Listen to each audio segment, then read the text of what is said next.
Saving account में कितना पैसा रख सकते हैं, जान लीजिए आरबीआई का ये नियम, नहीं तो होगा नुकसान।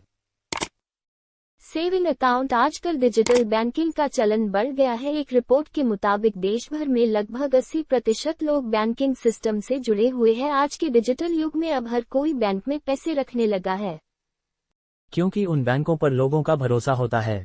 सरकार की तरफ से जनता के लिए सुविधा पहुंचना आसान हो गया है। आपको बता दें कि बैंक अकाउंट में न सिर्फ आपका पैसा सुरक्षित रहता है, बल्कि आपको उसे बैंक से ब्याज भी मिलता है। कई बार लोग अपनी लाखों की बचत सेविंग अकाउंट में डाल देते हैं। ऐसे में आपको पता होना चाहिए कि आप सेविंग अकाउंट में कितना पैसा रख सकते हैं। आइए जानते हैं आरबीआई का नियम क्या कहता है। सेविंग अकाउंट में पैसे रखने की कोई लिमिट नहीं है। आप जितना चाहे उतना पैसा रख सकते हैं, लेकिन आपको बता दें कि अकाउंट में जमा रकम इनकम टैक्स के दायरे में भी आ जाता है।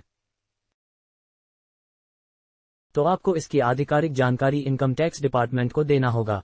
इसके साथ ही कमाई का स्रोत भी बताना पड़ेगा। अगर आप एक वित्त वर्ष में लगभग 10 लाख रुपए से अधिक बैंक अकाउंट में जमा करते हैं तो उसकी जानकारी central board of direct tax को देना होगा।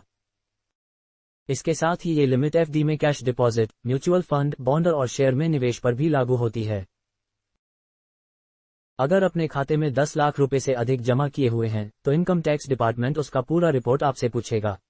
अगर वह आपके दिए गए जवाब से संतुष्ट होता है तो वह जांच भी कर सकता है। अगर जांच में आप पकड़े जाते हैं तो आपको भारी जुर्माना देना पड़ेगा। इनकम टैक्स डिपार्टमेंट जमा रकम पर लगभग 60% टैक्स, 25% सरचार्ज और 4+D शेष टैक्स को लगा सकता है।